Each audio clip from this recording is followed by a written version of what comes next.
Halo, assalamualaikum teman-teman. Eh, kita bersama lagi di channel Kamasifa TV, channel tempat kita berbagi, berdiskusi hal-hal yang sangat bermanfaat.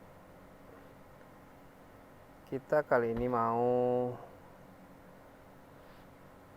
menceritakan tentang imam munafik.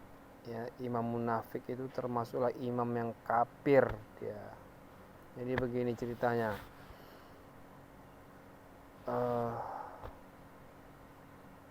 Seorang imam memimpin jemaah di dalam sholat masjid atau berjamaah, di dalam sholat berjamaah. Nah, ini pertanyaan penting ya teman-teman, untuk didiskusikan, untuk direnungkan. Jadi seorang imam sholat berjamaah, ketika dia bersahadat, naik saksi tiada Tuhan selain Allah, dan naik saksi bahwa Muhammad utusan Allah.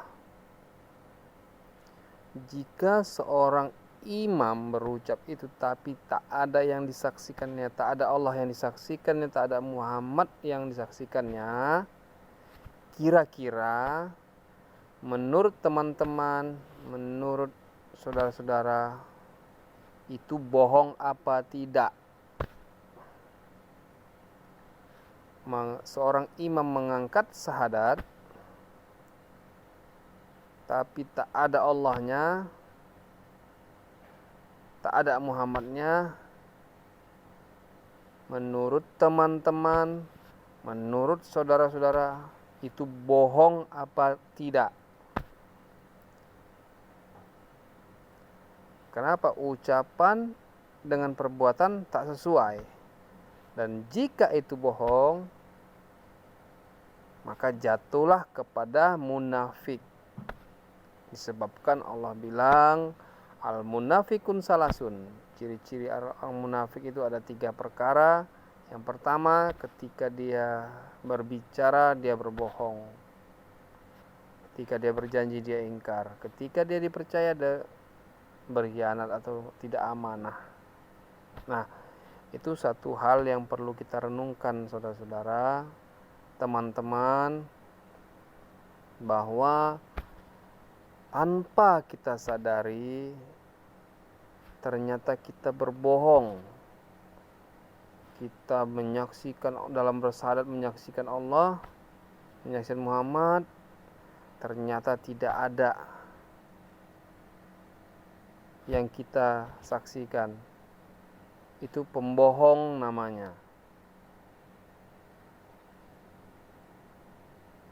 Kenapa begitu? Karena kita harus sesuai ucapan perbuatannya. Kalau masalah yakin saja sama Allah, ingat Allah itu gaib, malaikat itu gaib, setan itu gaib, tidak ada yang nampak. Kita bilang yakin kepada Allah, ternyata yang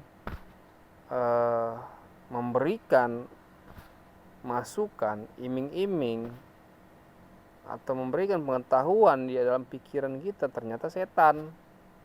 Kenapa? Karena kita nggak dapat membedakannya. Karena itu gaib. Jadi banyak hal yang terjadi, kebohongan-kebohongan. Nah, di dalam posisi imam tadi, kalau sudah imam itu berbohong, imam itu munafik, maka bagaimana dengan makmumnya? Kita tidak bisa sekarang udah yakin aja itu urusan Allah. Nggak bisa. Kita harus jelas, kita harus tegas bahwa salah katakan salah. Kalau ini bohong, katakan ini bohong. Kita nggak boleh enggeh-enggeh aja. Kenapa? Karena kita orang Islam yang harus menjadi contoh kepada seluruh agama. Islam tuh harus menjadi contoh kepada seluruh agama. Bagaimana kerukunan, bagaimana cara ibadah yang benar, bagaimana hubungan kita kepada Allah. Kan nggak mungkin kita bilang kita ini hamba Allah tapi kita tak ingat Allah. Yang ingat Allah tuh itulah hamba Allah. Yang tak ingat Allah bukan hamba Allah, hamba setan namanya. Oke teman-teman, coba kita renungkan, ini sebenarnya untuk kita semua. Dan ini untuk kita belajar. Ini untuk kebaikan kita bersama. Silakan berkomentar, berdiskusi. Apapun itu. Oke, terima kasih. Assalamualaikum warahmatullahi wabarakatuh. Minta maaf juga sebelumnya. Maaf zahir dan batin.